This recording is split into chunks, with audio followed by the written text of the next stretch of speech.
disorders such as hearing loss. And in the case of hearing loss, of the nearly 30 million Americans who suffer from it, over half are actually under the age of 65. Right here in St. Louis, the Center for Hearing and Speech has been helping individuals overcome communication disorders since 1920. Today we're going to learn more about their work in the St. Louis area and discuss some of the trend stories around communication disorders. Please stay with us next, right here on City Corner.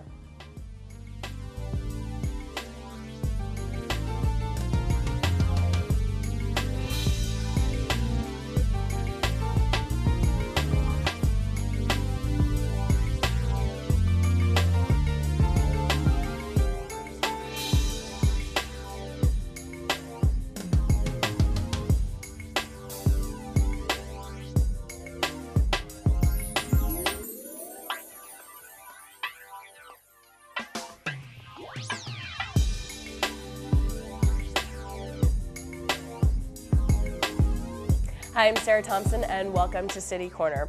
Today we're going to discuss communication disorders, and we're specifically looking at the work of the nonprofit organization, the Center for Hearing and Speech, right here in St. Louis. I'm joined by the Executive Director, Rita Tintera. Thank you for coming on today. Well, I appreciate the opportunity. Thank you so much.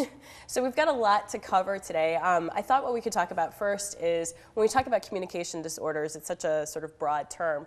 What specifically does that refer to? We're talking about people who hearing loss and speech-language disorders are what we deal with on communication disorders, and that pretty well covers the gamut of it. It also covers the deaf population, but the Center for Hearing and Speech primarily works with people with a hearing loss that is not to that degree. And what we're going to get into is, I think sometimes most people assume when you talk about hearing loss that this is something that affects people later on in life, when in fact that's not actually that's actually true. When we look at the sort of mission of the organization, and it is a nonprofit, and the services, what specifically what type of services does the center provide? We have 3 programs that we really put out for the community, and what we do, and I want to emphasize this, is our services are available to everyone, but we really target communities and populations that are low income, because we want to get to the people that really need the help and can't afford to pay for those services. So we do audiology as a program, speech language pathology, and then our early identification school screening program is another one. But what we're doing is we're identifying and treating hearing loss, providing amplification hearing aids. We're enrolling individuals in speech-language therapy, and then the school screening program, we're doing mass early identification screenings. Okay. I wanted to start with these sort of topical stories that are out right now, getting a lot of publicity, a lot of media in terms of hearing loss, and one has to do with teen hearing loss. And there's studies that are showing a significant increase, really in some cases as high as 30%. And I know that one study was done in Boston where they said about 1 in 5 adolescents has evidence of some kind of hearing loss, and they're attributing this to iPods, MP3 usage. So what is some of the research that you're hearing about, and what are your thoughts on this in terms of increased hearing loss in teens? Now, what I want to say is I'm Executive Director for the Center for Hearing and Speech, not an audiologist, but I will put forth the views of our audiologists that work at the center, who are all PhD degreed audiologists. There's a very high prevalence of the risk for severe hearing loss in teenagers, and there's a lot of research studies, and what they're showing, the studies, is that first off, teenagers listen to music louder than people in their 20s, louder than people in their 30s. And because we all have the personal listening devices, and of course the younger you are, the sooner you get your first iPod or personal listening device. Right. And you're putting those little earbuds into your ear and you're turning the volume up, and you're at a higher risk of hearing loss.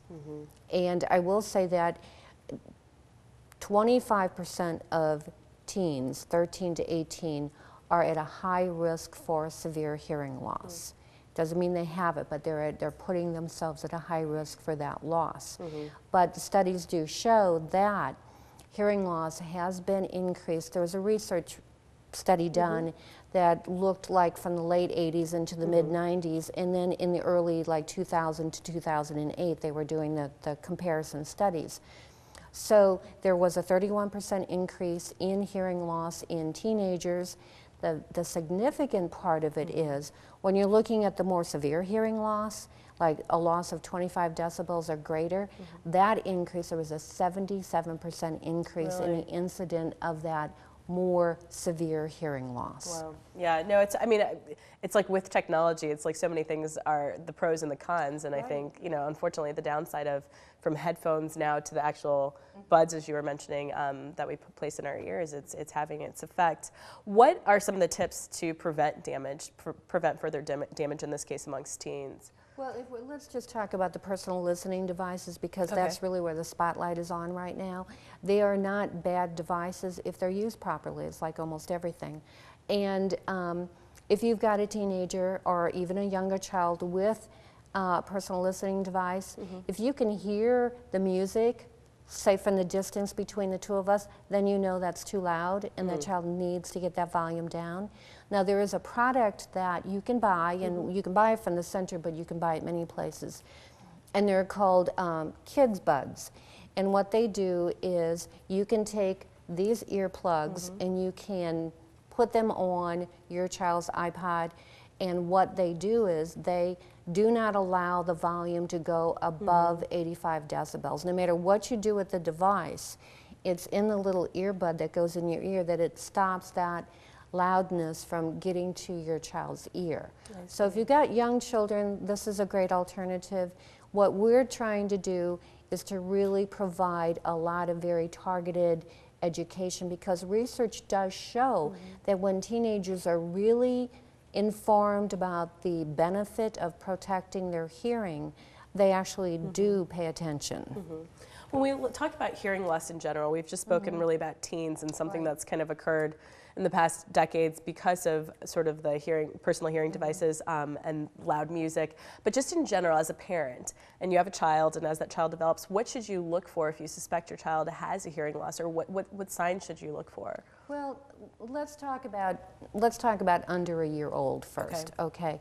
And we all know, and you know yourself, that when babies are born, they receive a hearing screening at the hospital before they're sent home. That's the first step to catching a lot of problems.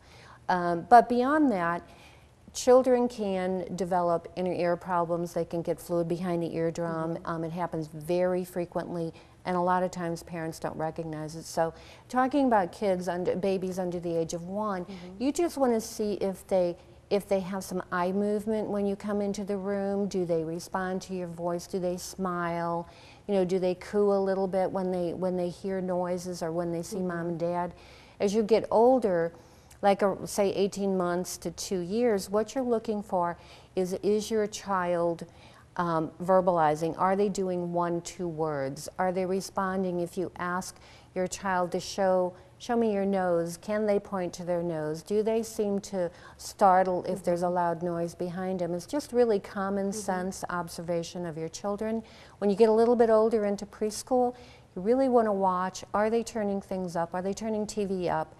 Do they localize? When you walk in the room, do they take a look over to see who came in the room? Are they having trouble with their speech?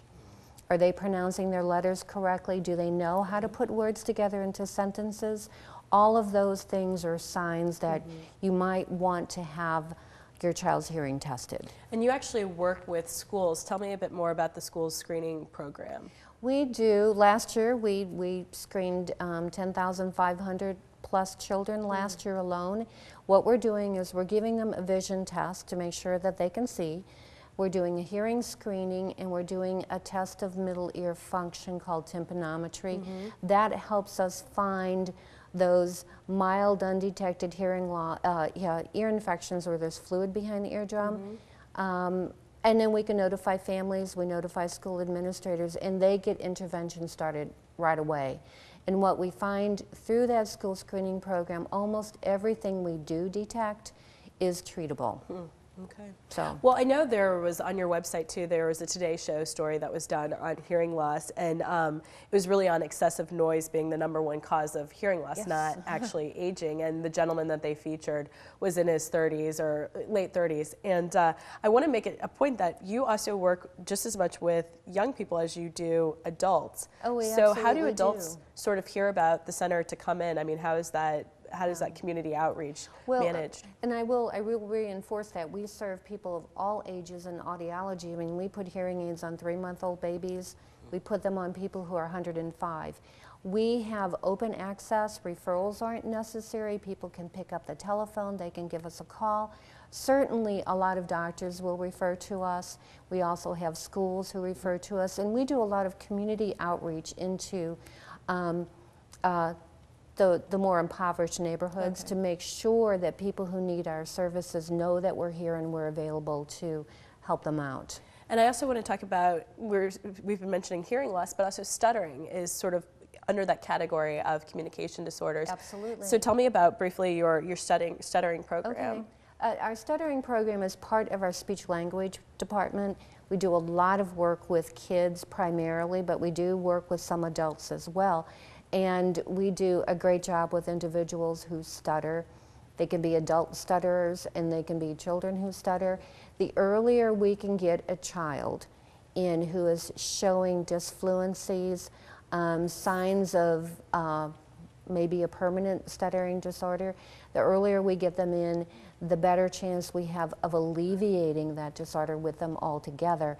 If we get children who are older, teenagers or even adults, they've gone through treatment after treatment that hasn't been successful. So what we work with them on is controlling their disfluency.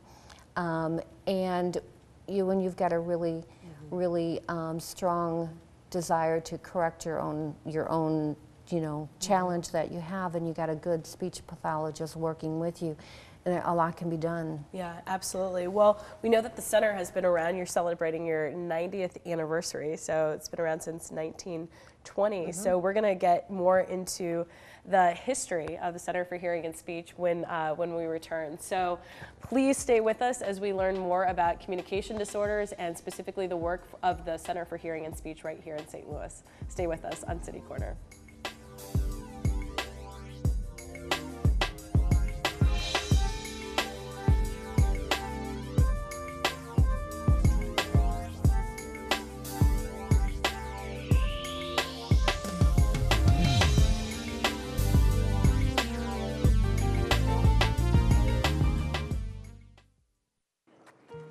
So I asked my uncle, what's a special interest? He says they run Washington. He said they're groups of special interest in getting bills through Congress or the State House. So I said, I'm a Boy Scout, and our supporters help make a difference by educating elected officials on issues. Does that make me a special interest too? I guess my uncle thinks the Boy Scouts are helping to run Washington. Am I missing something? Learn more about American democracy by logging on to representativedemocracy.org. So, do you have any questions? What is your soup of the day? We have a mulligatawny soup. Oh, do you have any specials? We have a steak special today. Oh, how's that cooked? That's pan-seared and then... Does it come with a side dish? Is it grilled? Can I have it steamed? So, what do you recommend? What kind of pie do you have? You're an actor. Aren't you from Ohio? Any questions?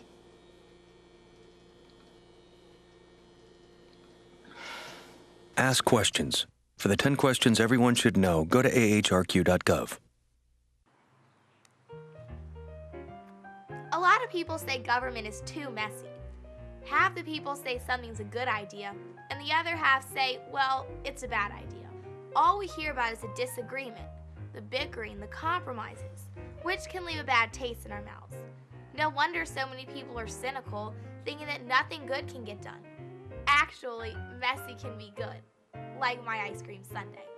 Let's think of our democracy that way. You've got all these different choices, lots of flavors blending together. Then, the only thing you have to worry about is that it gets a little sticky. Am I missing something? Learn about what you can do to make American democracy stronger by logging on to www.representativedemocracy.org.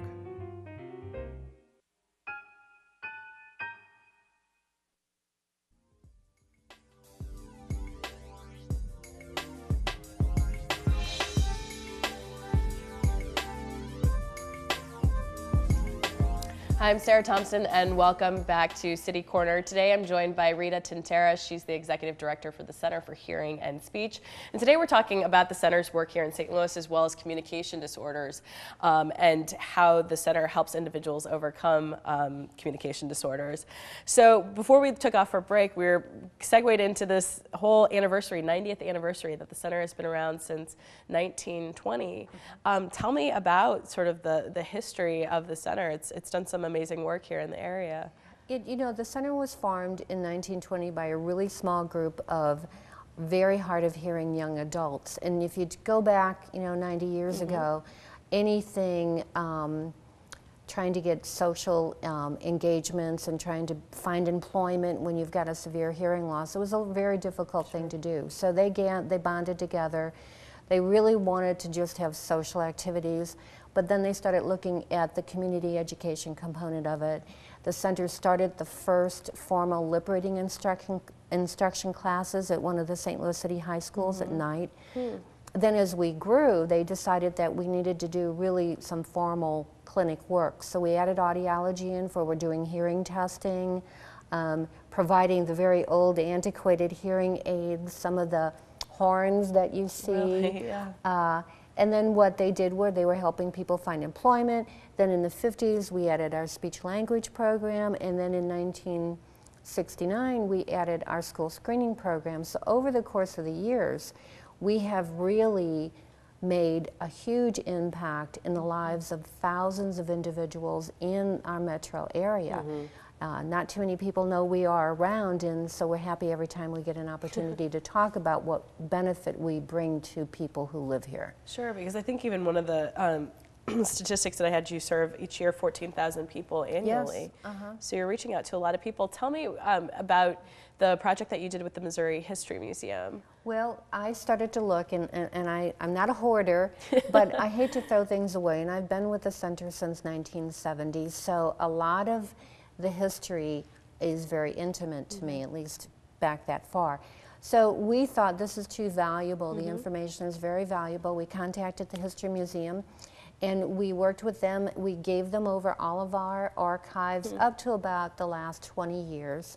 And they are categorizing it, putting it all together, and hopefully very soon it'll be accessible to anyone through their website. That's really And good. then we know that things are preserved for us. Right. No, that's amazing. I think it's important to archive that, especially as you mentioned, because especially with hearing aids, and I mean, there's been such a development of them, and the technology now that it's pretty state of the art in terms of what exists out there on the market. Yes, compared to what there was before. And we're proud of the fact that our original founders had relationships, personal relationships with Helen Keller. We have personal notes written from Helen Keller and photographs sent to some of our original founders. Really?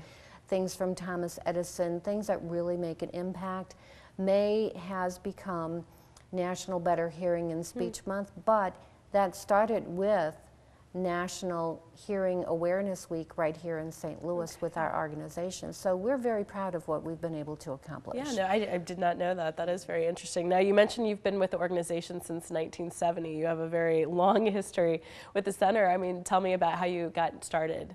It's one of those things I'm going to college on the weekends and in the evening and working full time, and someone said, I think you would like to meet these people that work at this place, and I never even knew what an audiometer was, which is what you use to test hearing. So I started there working, figuring I'd be there 2 years and I would leave. But once you see what happens at the center on a daily basis, there are little miracles. You teach children how to speak, you put hearing aids on people, and you see their lives reopen. And fortunate for me, as I progressed, opportunities became available, and I just ended up where I am. So, and I think that I am fortunate to be there, and it's a reward every day to go home and know what we've done. So, That's wonderful to hear. Now, I know fundraising is public, awareness, community outreach, and of course fundraising is important to the center to continue your mission. So we're going to talk about one that's actually coming up right in March, the Musical Mayhem, if you want to tell us about that. Okay, Musical Mayhem is our one and only fundraiser, annual fundraiser. We have a great time. It's not a black tie thing. You go out to Harris Casino. Harris sponsors it for us. We don't gamble. We have great food stations and a lot of activity, and this year we're having entertainment. We're having dueling pianos, which is always a great thing, live auctions, silent auctions, and we rely on that to help us put hearing aids on people, put kids in therapy, do our screenings. It's a great event. You know, we'd love people to attend it. They can contact us if they like about tickets. It's a great event. And yeah, I do want to mention too that we're able to do so many things in our community. Last year we put over 500 hearing aids on people who paid very little for those hearing aids or paid nothing at all. And one of the reasons we're able to do that is community support through Musical Mayhem, through individual contributions, but we are also funded by the United Way of Greater St. Louis, and we have been since 1947. So certainly they're one of the legs that prop us up and allow us to do what we do. Absolutely. I mean, how much when you, in terms of your United Way organization, connected with United Way, are there grants involved? I mean, how else do you, because you do so much work for the community. I don't think people realize how expensive hearing aids, for example, they don't. that they get up into $2,500 into that range easily, with 3,000 more. So when you have people coming and they're getting discounted, discounted hearing aids and getting financial assistance, how else are you able to do that as an organization? Well, and United Way is one funding source. Musical Mayhem is another. We do a lot of grant writing. We've been fortunate in getting private and corporate foundations, a lot of individual donors, and we're very proud to say that we have a program at the Center for Hearing and Speech that supports our mission and does not suck any support revenue to run it. It actually produces a profit for us. And what we're doing, it's related to hearing loss. We go into businesses where employees are working in high noise level environments, and OSHA mandates that they are to receive a hearing evaluation every year to see if there's any loss of hearing ability. So we do that annual testing for a lot of companies, and then the money we make from that helps us put hearing aids on adults and children, and do our speech therapy and do our school screenings. Yeah, no, that's fantastic. Yeah, no, that's great. And I know you have a really strong volunteer program. So do you want to tell me about that? Because I know I would encourage and invite and plead anyone who is interested in doing some volunteer hours to visit our website. We've got, or give us a phone call, but the website has a volunteer page on it. We take college students, high school students, senior citizens.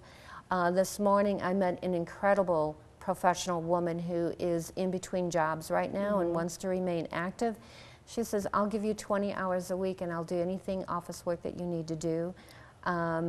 We have office work available, some IT work available, anything, all the way down to putting books together for the children in therapy, cleaning the toys because we have to keep them clean on a daily basis. So lots of volunteer opportunities with a great organization. That's wonderful. I mean, when you think about how many years you've been with the organization, I mean, what have you sort of seen? I mean, in terms of pros and cons, and in terms of not just communication disorders and the solutions for them, but just what are some of the trends that you're seeing? How do you reflect on the past 30 years? Well, it's interesting. What the center does is strive to meet the unmet need in our community. And if we went way back to the 60s, before I started, and it was still operating when I was there, we had a preschool for children who were hard of hearing. They weren't served by the schools for the deaf because their hearing wasn't quite to that degree. Well, we used to work with them on a daily basis every morning. We don't do that anymore because the school systems have been able to pick up and extend so many services to children who have challenges, communication disorders. A lot of services are available to children with speech language disorders through the school systems. Sadly, to say not as many as they need to have, but they're better than they were before. And then what we also see too is children, once you get them amplified, put hearing aids on them, some of them get a surgical procedure called a bone-anchored hearing aid, some of them go all the way to a cochlear implant if they have profound loss. Children are being mainstreamed in living normal lives so much more than they were 40 years ago. And we still see a stigma associated with wearing hearing loss. It's not as bad as it used to be, but we do keep trying to erase that stigma. People wear eyeglasses all the time and don't think anything about it, but when you put a hearing aid on or you tell someone they need a hearing aid, they think that people are going to think that they're getting older, they're not as sharp as they used to be, when in fact it's the exact opposite. If you have a hearing loss and you're not wearing amplification, someone asks you questions, you're answering inappropriately, you're not hearing them. So really, you are hurting yourself by not addressing the issue.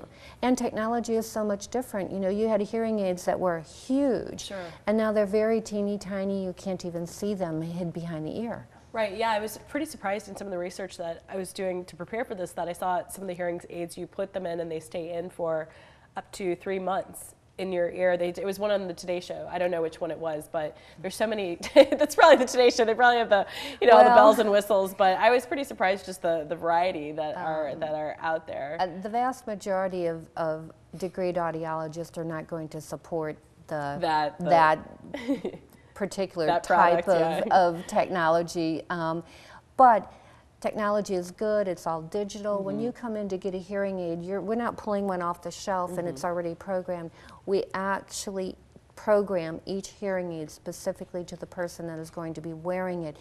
It's the same as we were talking about the iPods, the difference between that technology and this. Same thing with hearing aids, they're so much better than they used to be. Well, you can stream them to your Bluetooth. You can do all kinds of things. Wow, I didn't know that. But yeah, it's just really, it's amazing that the work that you're doing in the community and how you're tapped into with the technology that's evolving in the field, in the audiology field. But thank you for coming on. This has been extremely informative, and we want to be sure that we remind people that they can go attend Musical Mayhem, again, in support for the Center for Hearing and Speech. It's one of their big fundraisers held every year, and it will be at Harrah's, and we have a full screen graphic with all the information for that. So again, that is Save the Date, March 2nd, that's coming up. And again, great fundraiser for the Center for Hearing and Speech. So Rita, thank you for joining us today. Well, thank you, Sarah. I appreciate it so much. Every time I get a chance to talk about the center, I will take it. Thank you. Well, thank you very much. And thank you at home for watching City Corner, and please keep it locked right here on STL TV.